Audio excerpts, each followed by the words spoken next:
நீங்க எப்பவுமே சந்தோஷமா இருக்கணும். இன்னைக்கு துக்கத்தோடு இருக்கிறீங்க தானே?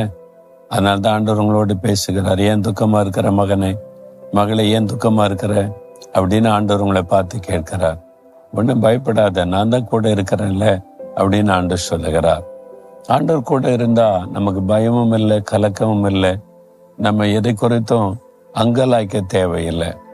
வேதத்துல 23ஆம் சங்கீதம் என்பது ஒரு விசேஷமான சங்கீதம். அது கர்த்தரின் மெய்ப்பராய் இருக்கிறார் என்று ஆரம்பிக்கும்.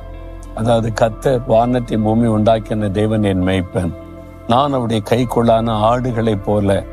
அப்ப அவர் என்னை நடத்துவார், போஷிப்பார், என்னை பாதுகாப்பார் என்பதாக கர்த்தரை மெய்ப்பனாகவும் நம்மை ஒரு ஆடுகளாகவும் வர்ணித்து சொல்லப்பட்டது.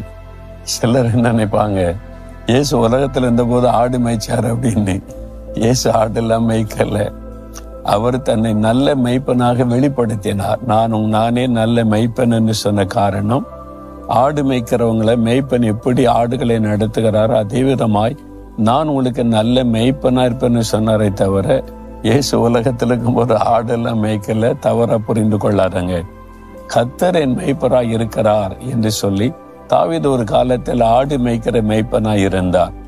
தனக்கும் ஆடுகளுக்குள்ள ஒரு ஐக்கியத்தை வச்சுதான் கர்த்தர் எனக்கு மெய்ப்பனா இருக்கிறார், நான் அவருடைய மந்தையில் உள்ள ஆடுகளை போல இருக்கிறேன் என்பதாய் சொல்லுகிறார்.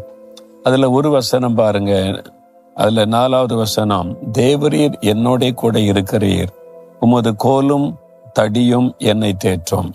ஒரு அற்புதமான வார்த்தை. தேவரீர் என்னோட கூட இருக்கிறீர். ஒரு மெய்ப்பன், இஸ்ரவேல் தேசத்துல நாடு மேய்க்கிற மெய்ப்பர்களை நிறைய பார்க்க முடியும்.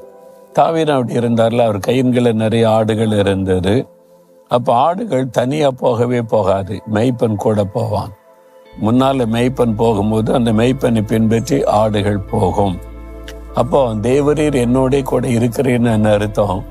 ஆடுகளை விட்டு பிரியாதபடி மெய்ப்பன் எப்பவுமே கூட இருக்கிறதை போல கர்த்தர் என்னோட கூட எனக்கு ஒரு நல்ல மெய்ப்பனாய் இருக்கிறார்.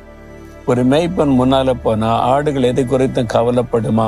இன்னைக்கு என்ன சாப்பிடுவேன், இன்னைக்கு ஒரு கரடி வந்துட்டா, புலி வந்துட்டா, எதிரி வந்து தாக்கனா யார் என்னை பாதுகாப்பாங்க, பயப்படுமா, கவலைப்படுமா? கவலைப்படாது. அந்த ஆடுகளுக்கு என்ன நம்பிக்கை? மெய்ப்பன் முன்னாலே போகிறார், புல்லுள்ள இடங்களில் மேய்ப்பார், அமர்ந்த தண்ணீரண்டை நடத்துவார், ஆபத்து வந்தாலும் என்னை பாதுகாப்பார். அதான் ஆடுகள் மெய்ப்பனை சார்ந்து விசுவாசத்தோட பின் செல்லும். அதே மாதிரி தான் ஆண்டவருக்கு நமக்குள்ள உறவு இருக்கணும் என்பதைத்தான் அவர் குறிப்பிடுகிறார்.